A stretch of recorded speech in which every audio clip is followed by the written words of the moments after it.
Hello everyone, good morning to all of you. Urine के lecture में जो अभी तक हमने बताया था कि उसमें क्रिस्टल्स कैसे पाए जाते हैं, उसका प्रोसीजर क्या रहता है लैब के अंदर टेस्ट करने का। और तो उसमें माइक्रोस्कोपिक व्यू में क्रिस्टल्स पता चल गए थे कि एसिडिक यूरिन में कौन से क्रिस्टल्स माइक्रोस्कोप में देखने को मिलते हैं और आपके अल्कलाइन यूरिन में कौन से क्रिस्टल्स देखने को मिलते हैं। अब जब हम माइक्रोस्कोप में देखते हैं तो रेड ब्लड सेल्स भी दिखाई देती हैं यूरिन में।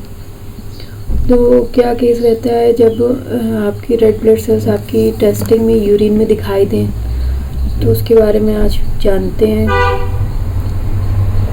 बेसिक से स्टार्ट करते पहले, ज़्यादा डीप नहीं जाएंगे कि क्या केस रहता है जब आपके यूरिन के सैंपल में जब आप सैंपल अपना देते हो किसी भी लैब को, तो अगर उसमें आपके कई तरीके की चीज़ें देखने को मिलती हैं। जैसे अभी एक चीज़ बताई थी क्रिस्टल्स,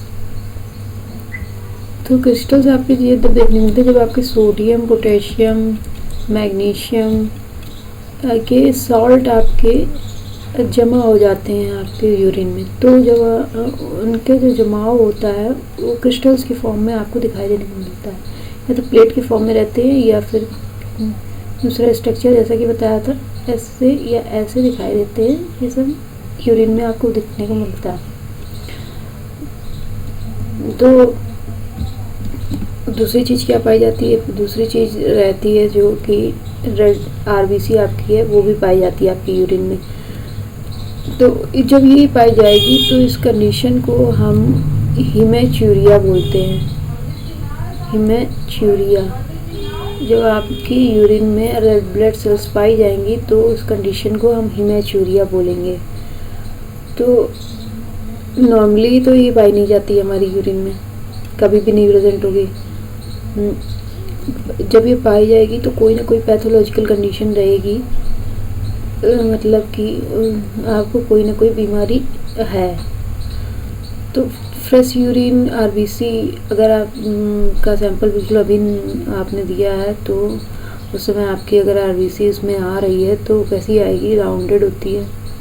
और आपको पता ही है कि जब आपकी आरबीसी मतलब मैच्योर होती है तो उसमें कोई भी न्यूक्लियस नहीं पाया जाता, विदाउट न्यूक्लियस होती है। जब स्टार्टिंग में जब ये बनती है बोन मैरो से तब इसमें न्यूक्लियस प्रेजेंट रहता है, बट जब ये मैच्योर फॉर्म में आ जाती है तब इसमें कोई न्यूक्लियस नहीं पाया जाता। तो प्लेट लाइक दिखती है, बाइकॉन्केव नेचर होता है आरबीसी के। दो चार चीज़ें आपको पता है कि उसका जो शेप है वो डिस्क की तरीके है, और जैसे कि डिस्क की सीडी प्लेयर वाली डिस्क रहती है उसी टाइप की रहती है। और उसका मतलब जो रहता है साइज़ का मेज़रमेंट वो इतना रहता है 7 माइक्रोमीटर का। दूसरी चीज़ ये बाइकॉन्केव नेचर होती है, मतलब कि ये बीच में पतली रहती है और चारों तरफ मोटाई रहती है ऐसे, क्योंकि इसमें न्यूक्लियस नहीं होता। बाकी इसमें पता ही आपके एचबी पाया जाता है जो कि ऑक्सीजन को कैरी करता है और टिश्यू तक ऑक्सीजन लेके जाता है, लंग्स। अब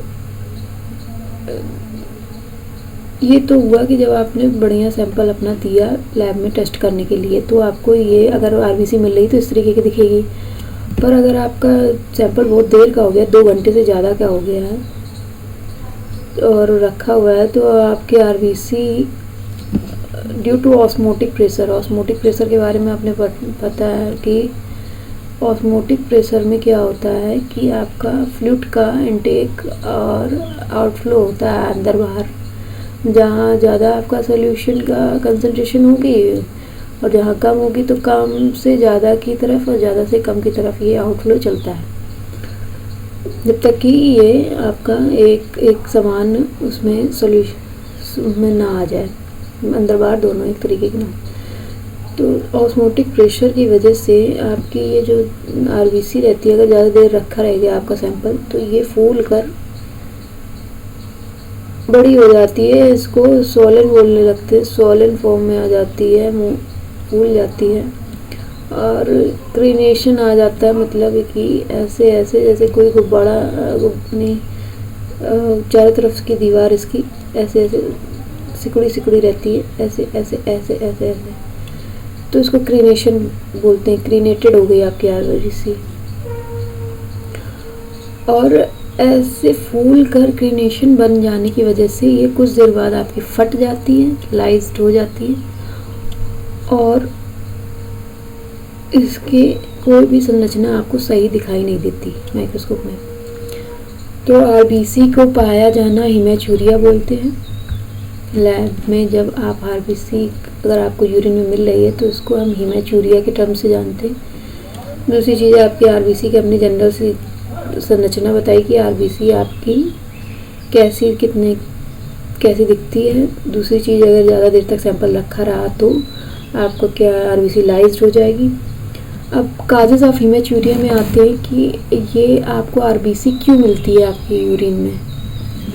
तो हिमेचुरिया आपको कब हो सकता है, तो हिमेचुरिया आपको जब होगा जब आपकी किडनी में कोई स्टोन होगा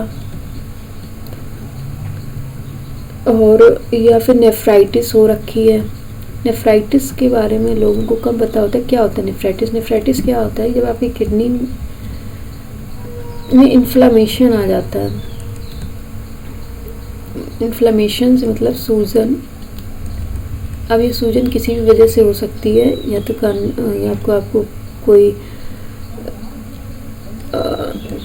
इन्फेक्शन हो गया है किसी चीज़ का, या फिर आपको स्टोन की वजह से आउटफ्लो में, यूरिन के आउटफ्लो में दिक्कत आ रही है, उस वजह से भी इन्फ्लेमेशन हो सकता है। एक केस ये भी हो सकता है कि आपको कैंसर है, या तो किडनी का या तो ब्लैडर का। और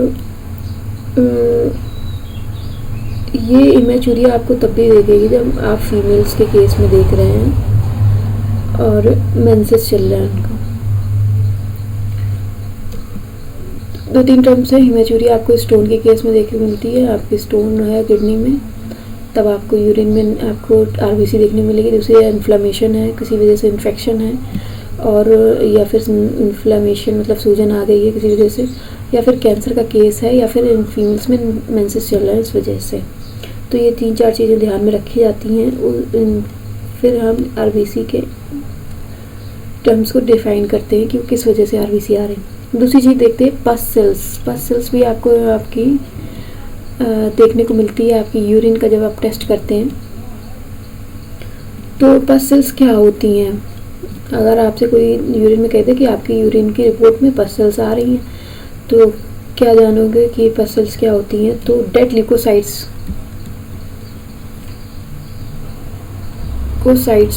जो होती हैं, मतलब कि जो आपकी मरी हुई डब्ल्यूबीसी होती है, सीधी सी बात, उस चीज़ को हम पस सेल से डिफाइन करते हैं। तो ये कैसी होती है? ये राउंडेड होती हैं, अथवा इनमें कोई ग्रेन्यूल्स पाया जाता है। आपको पता ही है कि ज़्यादातर जितनी भी डब्ल्यूबीसी उनमें कई में ग्रेन्यूल्स भी प्रेजेंट होते हैं। तो राउंडेड ग्रेन्यूल्स तो मिलना एक कॉमन बात है। आर प्रेजेंट इन 2-5 पस सेल्स पर HPF। 2 से 5 पस सेल्स पर HPF मतलब कि पर हाई पावर फील्ड आपको देखने को मिल रही है जब आप माइक्रोस्कोप से देख रहे हैं। तो ये तो आपकी होगी नॉर्मल कंडीशन। अगर आपके नॉर्मली आपको ऐसी दिख रही हैं तो ये आपकी नॉर्मल कंडीशन, मतलब आपको इतनी कोई चिंता करने की बात नहीं है अगर ऐसा शो हो रहा है तो। बट अगर आपकी ये पस सेल्स आपको एक्सेसिव नंबर पे शो हो रही है, मतलब 2 से 5 से भी ज़्यादा आ रही है पर हाई पावर फील्ड, तो फिर ये आपको सीवियर इंडिकेशन है कि आपको यूटीआई है, यूरिनरी ट्रैक्ट इन्फेक्शन है, और इस वजह से इन्फ्लामेटरी कोई भी डिजीज़ आपको है। हो सकती ये इन्फ्लेमेटरी एक डिजीज़ है इन्फेक्शन की, जिसमें यूटीआई शो होता है। अगर आपको 2 से 5 पसल्स से ज़्यादा मिल रही है आपकी यूरिन के रिपोर्ट में, तो आपको यूटीआई का इन्फेक्शन है। अब वो यूटीआई का इन्फेक्शन आपको ई कोलाई का भी हो सकता है, बाकी और भी बैक्टीरिया होते हैं उनकी वजह से भी होता है। अब ये हो गई पस सेल की बात। अब एपिथेलियल सेल भी आपको यूरिन की रिपोर्ट में देखने को मिलती है। ये बहुत ही बेसिक है। आप जब भी आप अपने रिपोर्ट्स में देखेंगे तो ये 3-4 चीज़ें आपको मेंशन ही मिलेंगी कि आरबीसी, पस सेल्स, एपिथेलियल कास्ट सेल की बात तो बहुत देर में आती है, पर ये 2-3 चीज़ें आपको नॉर्मली देखने को मिलती हैं। अब एपिथेलियल सेल्स क्या होती हैं, तो नॉर्मली आपको ये फीमेल्स की यूरिन में देखने को मिलेंगी, but excessive amount of these cells indicate urinary tract. अगर ये भी बहुत हैं तो ये भी यूटीआई का एक साइन होता है। और ये 3 तरीके की होती हैं, स्क्वैमस एपिथेलियम सेल और राउंड और ट्रांजिशनल। तो 3 तरीके की होती है, स्क्वैमस, राउंड, ट्रांजिशनल। अब क्या होती है स्क्वैमस? तो स्क्वैमस जो होती है, स्क्वैमस आपको टिश्यू में भी पढ़ने को मिलेगा, इसलिए आप इसको भी यहाँ भी देख लें कि स्क्वैमस का मतलब होता है फ्लैट एंड, फ्लैट लॉन्गिट्यूडनल भी हो सकता है, फ्लैट हॉरिजॉन्टल भी हो सकता है, और न्यूक्लिएटेड मतलब न्यूक्लियस होगा। ऐसी cells granules in their cytoplasm, और छोटे छोटे ग्रेन्यूल्स इसकी साइटोप्लाज्म में पाए जाते हैं। These cells are present in female urine normally. हमेशा फीमेल्स की यूरिन में आपको ये टर्म्स यूज़ करने को मिलेगा मेल से ज़्यादा। और स्क्वैमस टर्म्स बहुत ज़्यादा कैंसर के केस में भी यूज़ होता है।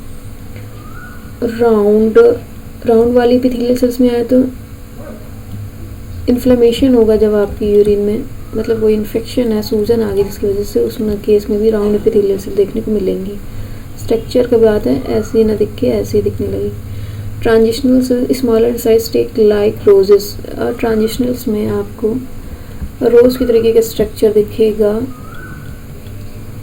आपकी जो सेल्स दिखेंगी उनमें। डिस्ट्रक्शंस ऑफ टिश्यू, जब आपका टिश्यू में कोई भी गड़बड़ी चल रही है उसकी मेकिंग में, तो आपको ये ट्रांजिशनल्स एपिथेलियल सेल देखने को मिलेंगी। अब एपिथेलियल की ये बेसिक चीज़ थी, इसमें बस यही ध्यान रखना है कि एपिथेलियल सेल्स केवल फीमेल के केस में देखने को मिलती है। कास्ट में आए, कास्ट टर्म यूज़ होता है आपका यूरिन के केस में, तो ये प्रोटीन बॉडीज़ होती हैं। बस नॉर्मली यही चीज़ें ध्यान रखनी है कि आए कि होता क्या है, कास्ट क्या होता है। कास्ट प्रोटीन क्रिस्टल्स होते हैं और ये तब मिलते हैं जब आपके रीनल ट्यूब्यूल में, आपकी रीनल ट्यूब्यूल्स आपने पढ़ी होंगी, किडनी में आती है आपकी रीनल ट्यूब्यूल्स। जब आपका नेफ्रॉन से जब एक निकलती है ट्यूब, तो उसी को हम रीनल ट्यूब्यूल्स के नाम से जानते हैं, क्योंकि आगे जाके यूरेटर में कन्वर्ट होती है। जब बाहर निकलती है ब्लैडर की तरफ जब आती है तो उसको हम यूरेटर के नाम से जानने लगते हैं। उसी रीनल ट्यूब्यूल में जब आपके कोagulation ऑफ प्रोटीन हो जाता है तो उसको हम कास्ट के नाम से जानने लगते हैं। जब आपके प्रोटीन का कोagulation होने लगे आपके रीनल ट्यूब्यूल में, तो उसको हम कास्ट के नाम से जानते हैं। तो ये सिलेंड्रिकल्स भी हो सकते हैं शेप में, पैरेलल साइज होता है इनका, यहाँ पे राउंडेड भी हो सकते हैं अथवा ब्रोकन एंड्स हो सकते हैं। और ये तभी शो होंगे जब आपको कोई पैथोलॉजिकल डिजीज़ होने की चांसेस है तब।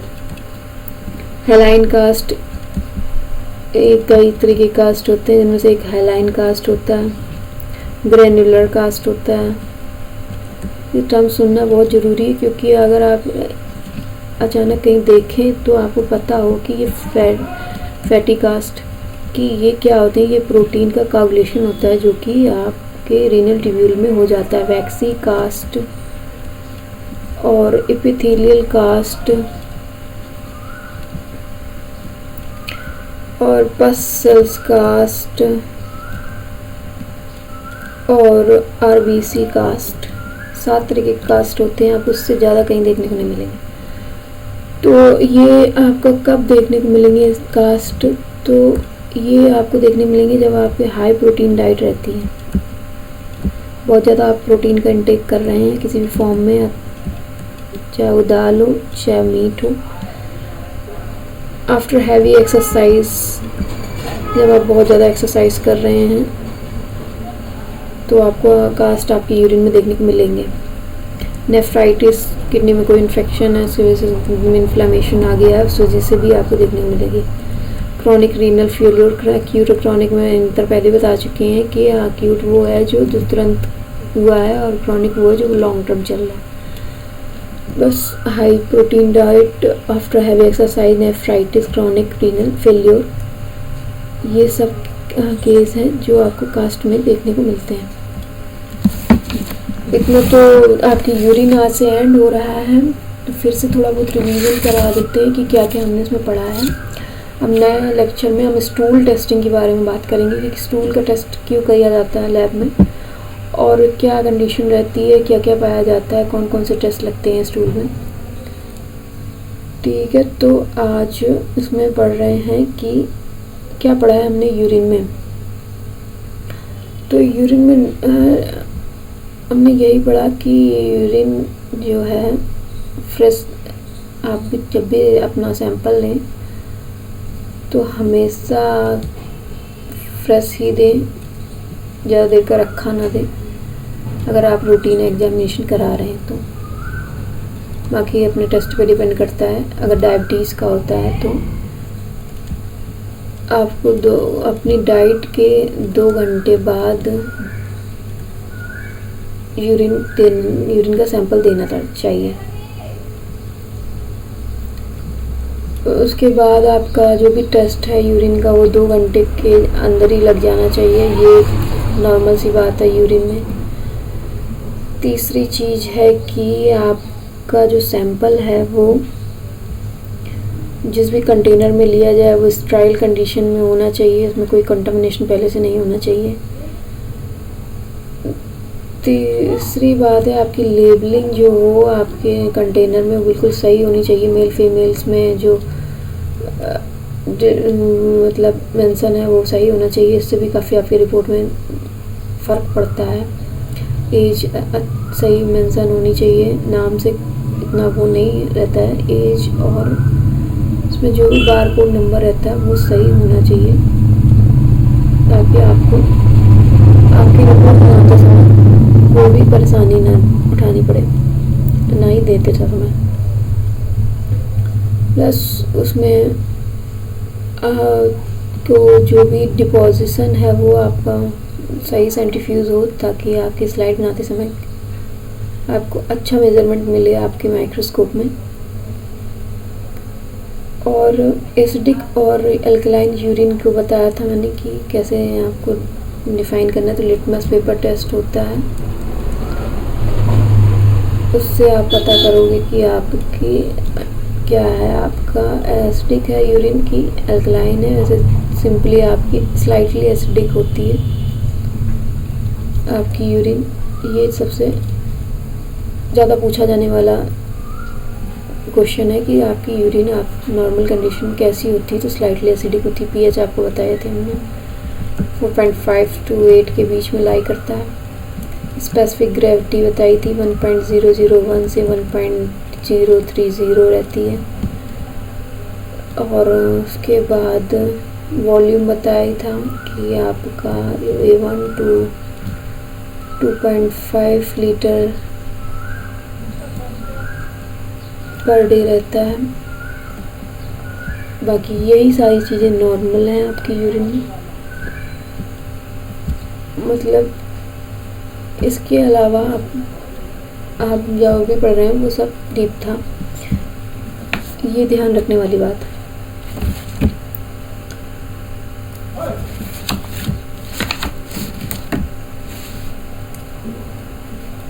चलिए फिर नेक्स्ट लेक्चर में आपको स्टूल के बारे में पढ़ाएंगे। उसके बाद कुछ रेगुलर वे में हम आपको कुछ इम्पोर्टेंट कुछ टर्म्स हैं वो बताते चला करेंगे, जिससे कि आप जब भी रिवाइजन या फिर कोई भी बायो के नोट्स आप पढ़ रहे हैं तो उसमें आपको कोई प्रॉब्लम ना हो। जैसे कि आपको आज हम बताते हैं कि होमोलोगस क्या होता है। होमोलोगस क्रोमोसोम आपने काफ़ी पढ़े होंगे, काफ़ी ये टर्म आपको देखने को मिलता है। तो क्या होता है होमोलोगस क्रोमोसोम? तो होमोलोगस का मतलब होता है सेम साइज और सेम जीन।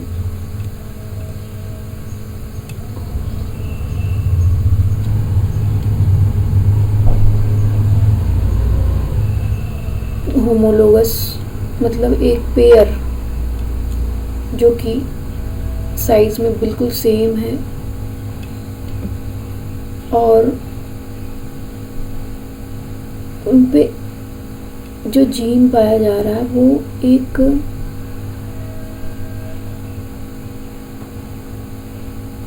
एग्जैक्ट लोकेशन में आमने सामने बिल्कुल जिस जगह उसमें पाया जा रहा है उसी जगह उसमें भी पाया जा रहा है, सेम जीन पाया जा रहा है। तो ऐसे क्रोमोसोम्स को हम होमोलोगस क्रोमोसोम बोलते हैं। पेयर में है, सेम साइज में है, सेम जीन है, एग्जैक्ट लोकेशन पे एक ही जगह आमने सामने, ऐसे क्रोमोसोम होमोलोगस क्रोमोसोम कहलाते हैं। एक टर्म ये हमने आपको बता दिया। अब आते हैं डीएनए। क्या होता है डीएनए? बस सिंपल बेसिक टर्म्स हैं, पर कभी कभी हम पढ़ते पढ़ते भूल जाते हैं। अगर कोई हमसे अचानक पूछ दे इन टर्म को तो कैसे डिफाइन करना है, इस वजह से हम बता रहे हैं आपको। तो इसका क्या काम होता है? अगर कोई पूछे कि डीएनए क्या वर्क है, तो बिल्ड या फिर मेंटेन, बनाने का भी काम है और उसको हम मेंटेन रखना। ह्यूमन स्ट्रक्चर, हमारा जो शरीर का स्ट्रक्चर है उसको बनाने का और उसको परमानेंटली मेंटेन रखने का जो भी वर्क है वो हमारा डीएनए करता है। यहाँ पे उसके वर्क का पूछा गया था, एक जगह हमने क्वेश्चन में देखा था, तो इसलिए हमने आपको यहाँ बताया। अब बताते हैं कि जीन क्या होते हैं। तो इस डीएनए का एक सेगमेंट ऑफ योर डीएनए, आपकी इस डीएनए का एक सेगमेंट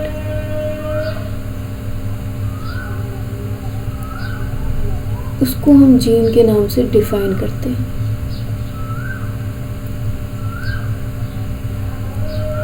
और जीन में आपका कोई भी कैरेक्टर हो, कोई भी फिजिकल कैरेक्टर हो,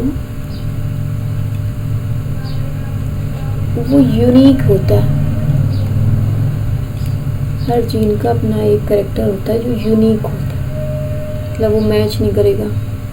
नहीं कि हमारे जीन का एक कैरेक्टर आपके जीन से मैच करे, तो ऐसा नहीं होता। अपने जीन का अपना अलग एक यूनिक कैरेक्टर होता है। अब आते हैं कि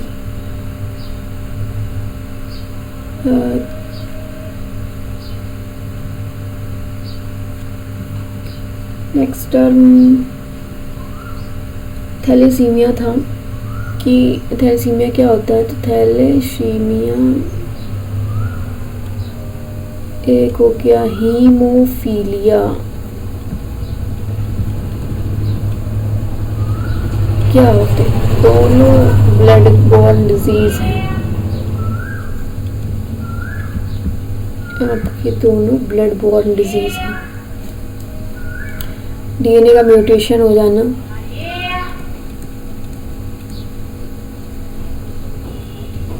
थैलेसीमिया का केस एक ये भी है। क्या होता है थैलेसीमिया में? क्या होता है हीमोफीलिया में? एचपी डिफेक्ट हो जाता है। डीएनए का म्यूटेशन हुआ,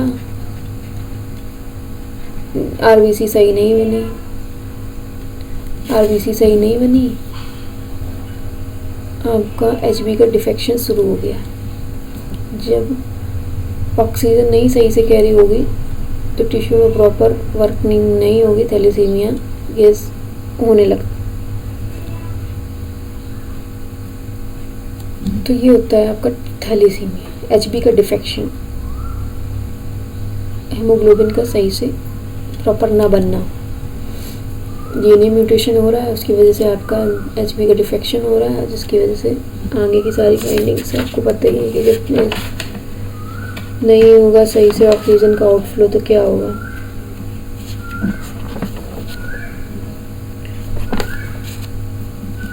अब अगर देखें कि क्या होता है आपका हीमोफीलिया,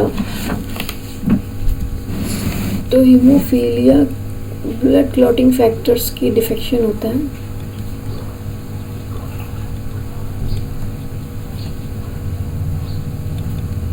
उस केस में आपके क्लॉटिंग फैक्टर सही से नहीं बनते हैं, जिस वजह से अगर आपको कहीं चोट लगती है तो परमानेंटली आपका ब्लड जो है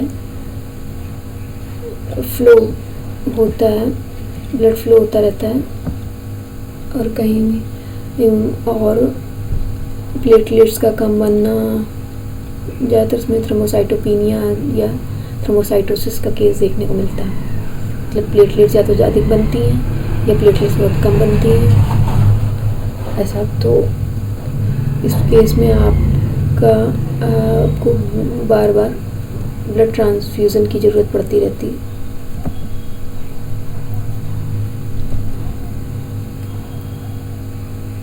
चलिए हम नेक्स्ट टाइम में आपको दोनों टर्म्स के बारे में और सही से बताएंगे, और दोबारा हम स्टूल टेस्ट के बारे में जो हम बता रहे हैं कि उसके बारे में कुछ डिफाइन करेंगे। Thank you for all of you and please subscribe my channel and like and share also.